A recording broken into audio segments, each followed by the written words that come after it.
Babe, Diyos ko, really? 'Di ba sinabihan na kita na you need to stay in bed? Kasi bibilhin ako ng gamot, tas soup para sa'yo, 'di ba? Wala namang problema, pero ba't ka naman nandiyan sa tapat ng laptop mo? We already talked about this. You need to stop overworking yourself. Ilang ulit ko na ba sabihin sa'yo, baby? Work can wait. Kung ano mangyari sa'yo, Diyos ko na lang talaga.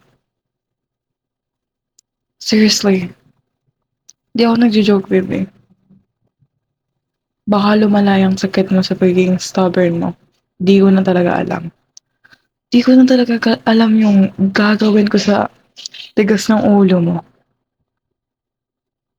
Narinig ka na sa akin.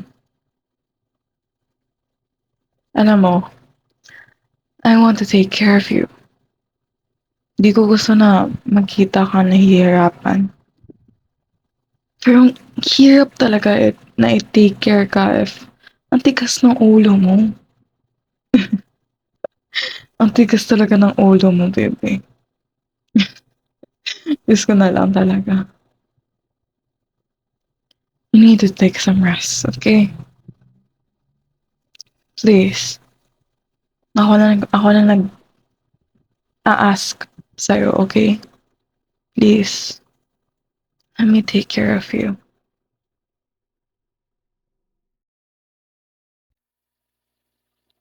Oh, slowly lang. Ang init ng super.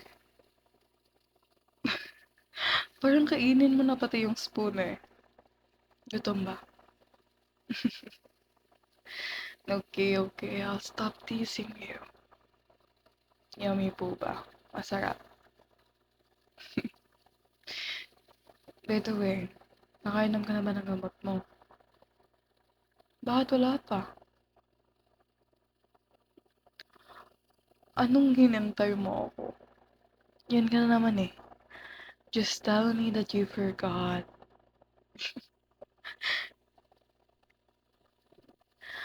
Wait lang. Ang init mo ah. You need to rest, baby. I mean it. No work, sleep.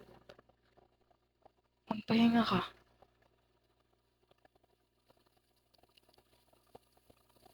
Sinasabi ko sa'yo, you need to stop overworking yourself. I don't want to talk about this again. Okay?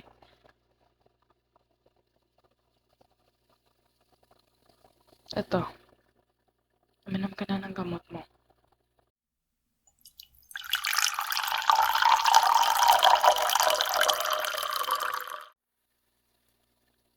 Yan, tubig. I already set up your bed. Magpahinga ka na dun.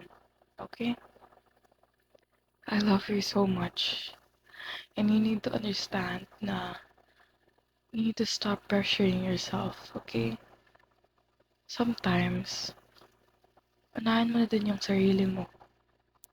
I know you're used to putting other people first before yourself, pero baby, you're too you're too kind. You're too kind for this cruel, cruel world. Okay? You need to realize that sometimes you need to put yourself over others. Like this. Pag sinabi lang sa'yo na may ipapasa ka tomorrow and you're very, very sick, gagawin mo pa din ba? And you didn't even try to make them understand, make them realize that this is how you feel. You just keep it to yourself. You suck up the feeling that you're sick and do your work because that is what you need to do in order to be validated by them. Baby, you need to understand that you need to put yourself first. You need to sometimes not care what other people like say to you. You need to put yourself first. You need to understand that you also have needs and wants, and you can't put them over yourself because this is your life. Okay? I love you. I love you, okay? Always put that in your very tigas na head. Kasi ang stubborn mo talaga. Really. Hindi ko na talaga alam kung anong gagawin ko sa'yo. Pero always remember, if the world is too mean to you and you need someone to run to, you can run into my arms. Because no doubt, I will hug you a little tighter because you deserve the world. Sige na. Halata naman siguro na words of affirmation yung love language ko, diba? I love you, baby.